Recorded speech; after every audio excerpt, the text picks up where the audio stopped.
कंपनीच्या धोरणविरोधात कर्मचाऱ्यांचा 3 दिवसीय संप।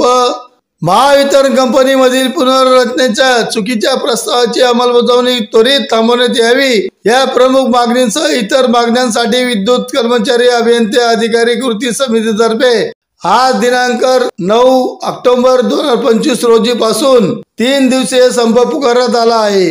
धुळ्यात अधिकारी कर्मचाऱ्यांनी कामबंद आंदोलन पुकारत अधीक्षक अभियंत्यांच्या कार्यालयासमोर ठिय्या आंदोलन केले। महावितरण कंपनीमधील पुनर्रचनेच्या चुकीच्या प्रस्तावाची अंमलबजावणी त्वरित थांबवण्यात यावी अशी मुख्य मागणी आणि अन्य मागण्यांसाठी महावितरण मधील अधिकारी कर्मचाऱ्यांनी 3 दिवसाचा संप आजपासून सुरुवात केली। महावितरणच्या सेवेत असलेल्या अधिकारी कर्मचाऱ्यांनी 3 दिवसाचा संप पुकारला आहे।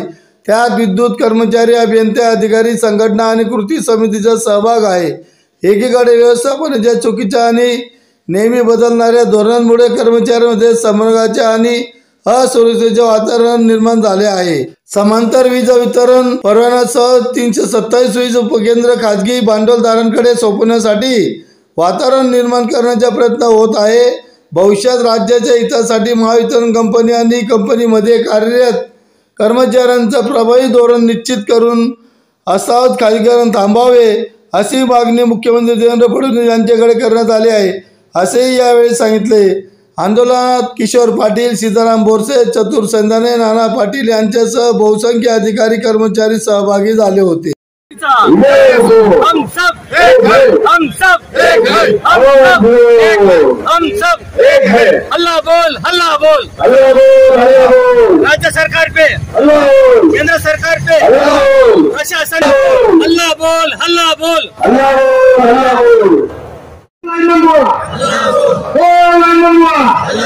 पकड़ लगे बुलावा लगे बोला लगे अल्लाह बोल, अल्लाह बोल, अल्लाह बोल, अल्लाह बोल, अल्लाह बोल, अल्लाह बोल।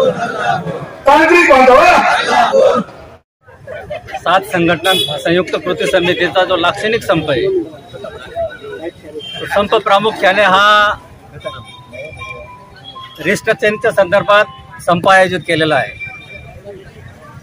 सरकारने सरकारी मालकीचे जे वीज उद्योग आहेत ते खाजगी भांडवलदारांच्या घशात घालण्यासाठी जो डाव आखलेला आहे, तो डाव हाणून पाडण्यासाठी हा संप आयोजित केलेला आहे। राज्य सरकार आणि केंद्र सरकार मिळून भांडवलदारांच्या घशात हे सर्व उद्योग घालून कर्मचारी कसा रस्त्यावर येईल याची तजवीज राज्य सरकार आणि केंद्र सरकारकडून केली जाते। म्हणून 3 दिवसाचा 72 तासाचा संपामध्ये जर जाग आली नाही तर याच्या पुढे बेमुदत संप करून या प्रशासनाला जाग आणल्याशिवाय आम्ही राहणार। न्याय मिळेपर्यंत संप हा चालूच राहणार आहे।